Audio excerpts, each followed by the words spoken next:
Hello everyone, peace of the Lord Jesus Christ with everybody. We are continuing talking about the Satanic Verses, and we made the first video and this is the second video. We did talk about Mr. Salman Rushdie, the hero, who was the first who exposed Islam in the West, maybe in his time, but there is many who exposed Islam before that, long time before him, but he was a hero really, because in the West he was one of his time. Now let us see that Salman Rushdie, he did not make any claim, he was just reading from Muslim books. This is tafsir.com website and this is the tafsir of Al-Jalalain. You will see them in there saying that Satan cast into his recitation what is not from Quran, but which those whom he prophet had been sent would find blessing. The prophet has during assembly of the man, etc. They are saying when he was reciting or saying or whatever the surah of Surah An-Najm 53:19 to 20, the prophet he added as a result of what? Let us see result of what?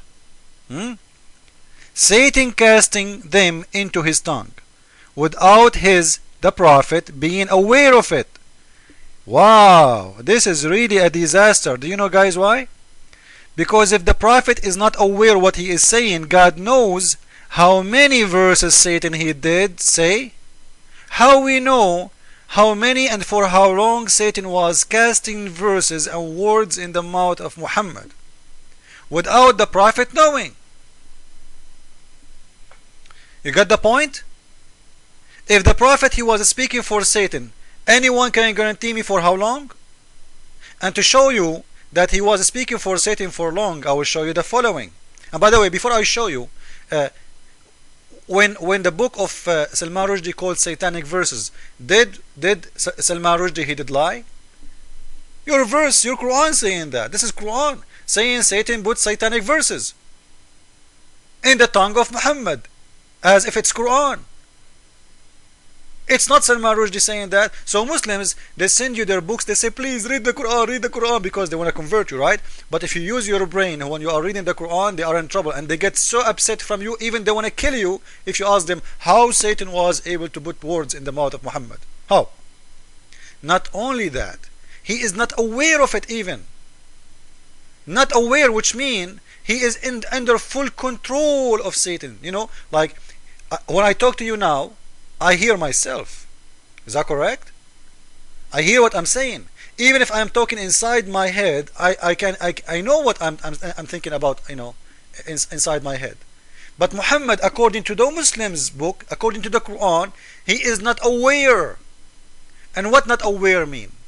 It's mean he is not in control of himself at all.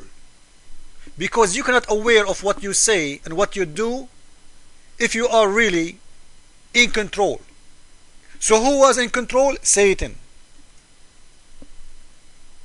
So when we say your prophet is a satanic messenger, we are not making it up. This is what you say. You told us that. It's in your book. Do you see it?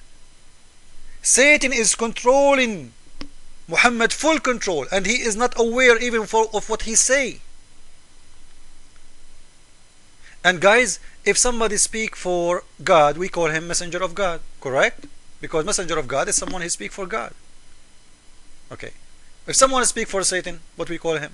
Messenger of Satan. And this is a verse from your Quran saying Muhammad was speaking verses from Satan. So he's what? He's messenger of Satan.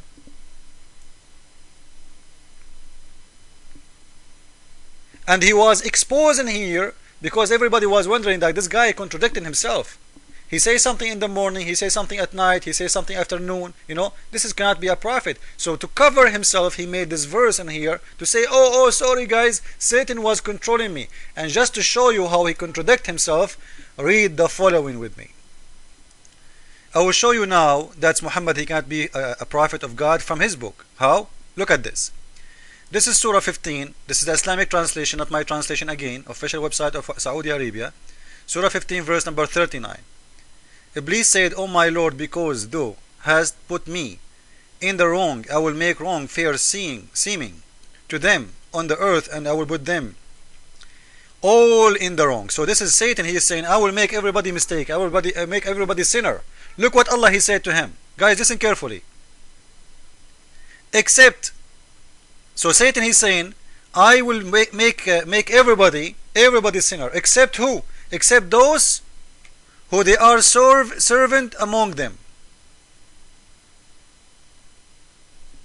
So Satan is saying, I can make everybody a sinner except those who worship Allah for real. Servant of who? Servant of Allah.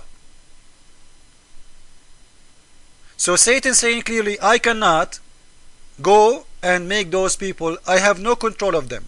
Then what Allah he said, this is verse number 41. Allah said, this is way my sincere servant is indeed a way that leads straight to me. For my servant, listen to this, no authority shall thou have expect such as put themselves in the wrong and follow thee. Follow who? The Satan. He's talking to Iblis now. This is Satan and God, they are talking. Satan and Allah. So Allah in here saying, Satan, you have no power over people who worship me and they are following me. Now the question, if the Quran saying to us that Muhammad was under the control of Satan, and Satan was under the control of Muhammad was under control of Satan and he was speaking for Satan, and Allah is saying to us, no one of my servant, he's saying to Satan, you have no authority over my servants, which means no authority, that's it. You cannot do anything to them, you cannot deceive them, you cannot mislead them, you cannot put words in his mouth or any mouth of any of my servants. So the question, Muhammad is a servant of God or he's a servant of Satan? Because if he's a servant of God, he should not be able to put words in the mouth. Satan should not be able to put the words in the mouth of Muhammad, because Allah is saying you cannot do any wrong with them. Do you see it? And he's saying, and the one who follow you, he is from the sinners. So you have no control over my servant, the good servant of mine. So Muhammad, he cannot be a good servant from God, because if he was, Satan should not be able to put words in the mouth of Muhammad. And this is again Surah 15. You can read it from 39 all the way to 42, and you will see he's talking to Satan. Allah is talking to Satan, and even Satan himself, he's saying, I cannot have control over the sincere servant of you. He have no power over the sincere servant. So how Satan was able to have power over Muhammad if he was a sincere? This is a contradiction to the Quran. And this is a proof that the Quran can't be from God, because if Muhammad was a sincere man, Quran proving that the one who is sincere to Allah should not the Satan be able to control him. This is one of two cases then.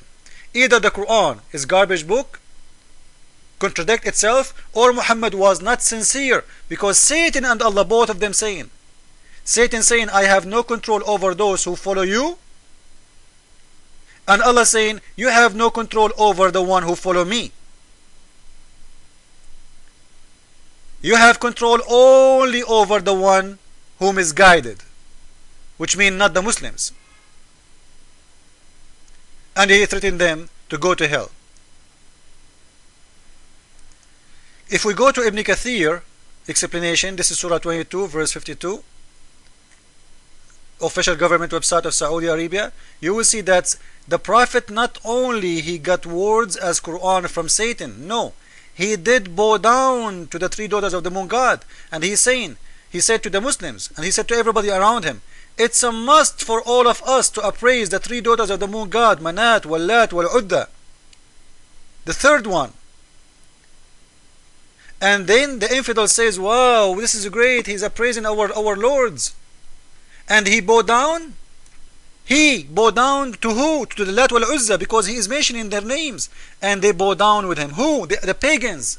Pagans will not bow down to any god except their God.